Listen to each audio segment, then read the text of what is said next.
Hello বন্ধুরা, আজকের এই ভিডিওতে আমি আপনাকে বলবো যে কীভাবে আপনি আপনার ব্রেনের শক্তি আরও বাড়াতে পারেন। আপনি যদি মনে করেন আপনার ব্রেন দ্বারা আর কিছু হবে না, আপনি না আর পড়াশোনা করবেন আর না আপনি কিছু মনে রাখতে পারবেন, তাহলে আজকের এই ভিডিওটি সম্পূর্ণ দেখবেন। কারণ আজকের এই ভিডিওটিতে যা বলবো তা প্র্যাকটিস করলে আপনি আপনার ব্রেনকে আরও মজবুত করতে পারেন।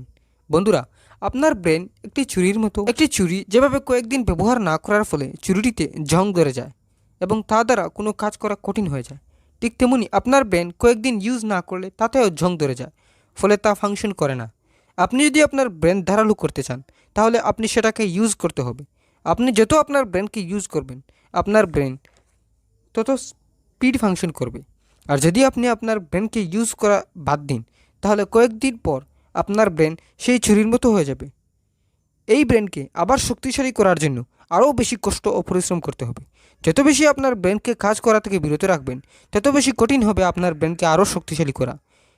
তাই ছোটোবেলা থেকেই বাচ্চাদের ব্রেন ইউজ করা শেখাবেন, তাদেরকে দাদা শোনাবেন এবং তার উত্তর দেওয়ার জন্য উৎসাহিত করবেন।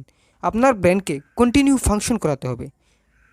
তার জন্য আপনি স্টোরি লিখতে পারেন, ম্যাথস সলভ করতে পারেন অথবা সুডুকুর মতো ভিডিও গেম খেলতে পারেন। মনে রাখুন, আপনার ব্রেন আপনার কথা অনুযায়ী চলবে, আপনি যেদিকে নেবেন সেদিকেই যাবে। জেনারেলি সবাই সমান ব্রেনের শক্তি নিয়ে জন্মগ্রহণ করে, পরে যারা তাদের ব্রেন বেশি কাজে লাগায় এবং বেশি প্র্যাকটিস করে তাদের ব্রেন আরও বেশি ডেভেলপড হয়। আর যত বেশি ব্রেন উন্নত হবে তত বেশি আরও উন্নত করা সহজ হবে। যদি আজকের এই ভিডিওটি ভালো লাগে তাহলে লাইক করতে ভুলবেন না এবং এরকম ভিডিও পাওয়ার জন্য চ্যানেলটি সাবস্ক্রাইব করে রাখুন। ধন্যবাদ।